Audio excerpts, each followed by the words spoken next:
કહેવાય છે ને કે દીકરો એ મા બાપ માટે શ્રવણ સમાન હોઈ શકે, પરંતુ આમાં તો કંઈક ઊંધું જ થયું છે. પ્રોફેસર દીકરાએ માતાની હત્યા કરી, 3 મહિને હકીકત ખબર પડી. સૂર્ય પૂજાના બહાને ધાબે લઈ જઈને ધક્કો માર્યો. સીસીટીવીમાં ટાઈમિંગ બન્યો મોટો પુરાવો. આજીવન કેદની સજા થઈ. હવે મિત્રો આ ક્રાઇમ ફાઇલમાં વિસ્તારથી જાણીશું. તો રાજકોટમાં રહેતા એક પ્રોફેસરની માતાનું બેદી સંજોગોમાં મોત થયું. 27 સપ્ટેમ્બર 2017ના રોજ તેમનો દીકરો સૂર્યનારાયણની પૂજા કરાવવા માટે 4 માળના એપાર્ટમેન્ટની અગાસી પર લઈ ગયો.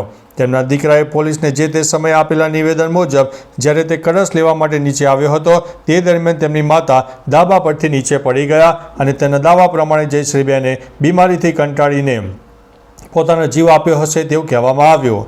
એટલે પોલીસે અકસ્માતે મોતનો ગુનો નોંધ્યો હતો.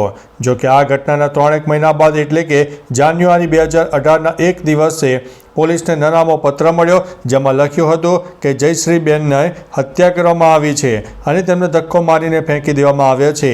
તેની પત્ની પણ આ ગુનાહિત ષડયંત્રમાં સામેલ છે. નનામો પત્ર મળ્યા બાદ ભલે આ કેસ ઓપન એન્ડ શટ લાગતો, પરંતુ આ કેસ પોલીસ માટે હજુ પણ સરળ ન હતો. પોલીસે કેવી રીતે કેસ ઉકેલ્યો, કેવા પડકારો હતા, જુઓ આખી આ વિડીયોમાં. નનામો પત્ર મળવો એક ઘટના પોલીસ માટે પણ ચોંકાવનારી હતી. પોલીસે તરત જ આ કેસની ફાઇલ મંગાવી અને 3 મહિના પહેલાં શું બન્યું એની જાણકારી ફરીથી તાજી કરી. આ અરજીમાં પોલીસને દમ લાગ્યો હતો, પરંતુ અજાણી વ્યક્તિએ મોકલેલો આ પત્ર કેટલો ભરોસાપાત્ર? આ સવાલ પણ તપાસ અધિકારીઓના મનમાં ગૂંજતો હતો, કારણ કે કોઈ બદલો લેવાના ઈરાદે પણ પ્રોફેસરને ફસાવવા ઈચ્છતો હોય તેવું પણ બની શકે. કેસની સંપૂર્ણ વિગતો પણ એક નજર કર્યા બાદ પોલીસની ટીમ રાજકોટના રામેશ્વર પાર્કમાં આવેલા દર્શન એવન્યુ એપાર્ટમેન્ટ ઉપર પહોંચી ગઈ. આ જ એપાર્ટમેન્ટના 3જા માળે જયશ્રીબેન નથવાણીનો દીકરો સંદીપ નથવાણી રહેતો હતો. પોલીસે સીધી 3જા માળે પહોંચી અને ઘરનો દરવાજો ખખડાવ્યો. સંદીપે દરવાજો ખોલ્યો. અચાનક દરવાજા સામે પોલીસકર્મીને ઊભેલા જોઈને સંદીપના ચહેરા પર જાણે કે 12 વાગી ગયા. પોલીસને કસ્ટડીમાં લીધો અને પૂછપરછ શરૂ કરી. જોકે સંદીપ તો એક જ કેસેટ વગાડતો હતો કે મેં મારી માને નથી મારી, હું શું કામ મારી સગી માની હત્યા કરું. જોકે એક હકીકત એ પણ હતી કે જે તે સમયે પોલીસ પાસે એક પત્ર સિવાય કોઈ નક્કર પુરાવા ન હતા. પણ સિનિયર પોલીસ અધિકારીઓએ વાતથી વાકેફ હતા કે 3 મહિના જૂના આ કેસમાં આગળની તપાસ કેવી રીતે કરવી અને હત્યારા સામે પુરાવા કેવી રીતે એકત્રિત કરવા. પોલીસને બીજી ટીમ આ કેસના પુરાવા શોધવામાં લાગી ગઈ, જેમાં સૌથી મોટો પુરાવો એટલે કે સીસીટીવી ફૂટેજ.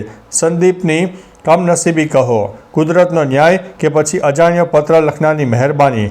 પોલીસને 27 સપ્ટેમ્બર 2017ના રોજના એટલે કે 3 મહિના જૂના સીસીટીવી ફૂટેજ મળી ગયા. પોલીસે DVR કબજે કર્યો અને સ્ક્રીન પર વિડીયો પ્લે કર્યા.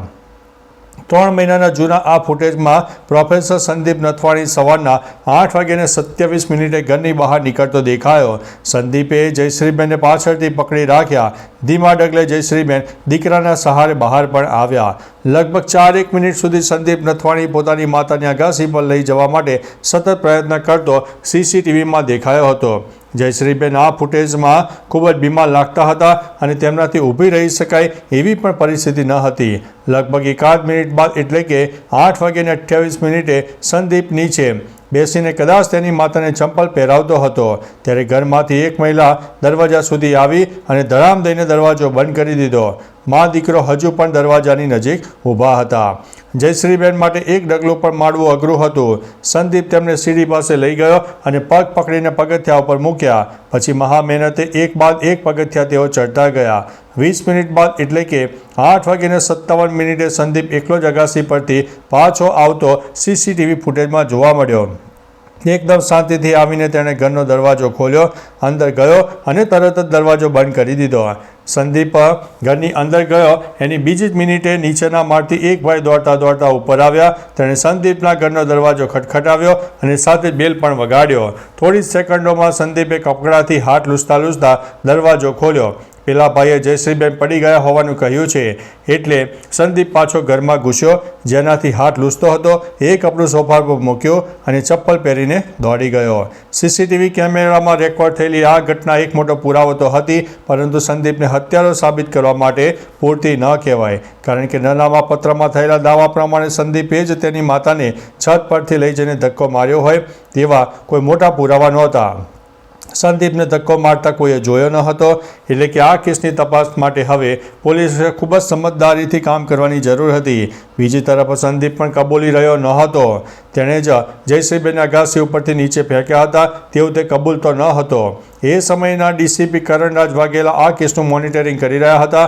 પોતાના તબીબી જ્ઞાનના આધારે ડીસીપી કરણરાજ વાઘેલાએ મૃતકના કેટલાક રિપોર્ટ તપાસ્યા. રિપોર્ટ અનુસાર મૃતક જયશ્રીબેન કોઈના ટેકા કે સપોર્ટના સિસ્ટમ વિના ચાલી કે બેસી શકતા ન હતા. વળી પોતાની દૈનિક ક્રિયાઓ કરવા માટે પણ તેમને કોઈ વ્યક્તિની જરૂર પડતી હતી. આવા સંજોગોમાં વૃદ્ધા જે રીતે તેમના પુત્રના ત્રીજા માળના ફ્લેટમાંથી ચોથા માળે આવેલી અગાસી સુધી પહોંચ્યા, ત્યારબાદ અગાસી પરની 4 ફૂટની ઊંચી દિવાલ કૂદીને નીચે પડ્યા. આ તમામ ઘટનાક્રમ પોલીસને ગળે ઉતર્યો નહીં. આ માટે જયશ્રીબેનને કોઈ એક વ્યક્તિના ટેકાની જરૂર પડી હશે એવું પોલીસને નક્કલ લાગ્યું. જોકે પોલીસ સંદીપની ધરપકડ કરે પહેલાં જ તેના છાતીમાં દુખાવો ઉપડ્યો એટલે તેને હોસ્પિટલમાં દાખલ કરવામાં આવ્યો. હોસ્પિટલમાંથી રજા આપ્યા બાદ રાજકોટ શહેર પોલીસે આરોપી સંદીપ નથવાણીનો કબજો મેળવવામાં આવ્યો. ત્યારબાદ તેની પૂછપરછ શરૂ કરવામાં આવી. આખરે 3 મહિના બાદ પોલીસ કસ્ટડીમાં સંદીપે ગુનો કબૂલવાનું શરૂ કર્યું.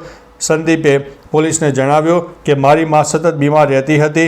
મારી પત્ની આ બાબતે ફોન કરીને ઝઘડો કરતી હતી એટલે હું તેનાથી કંટાળી ગયો હતો.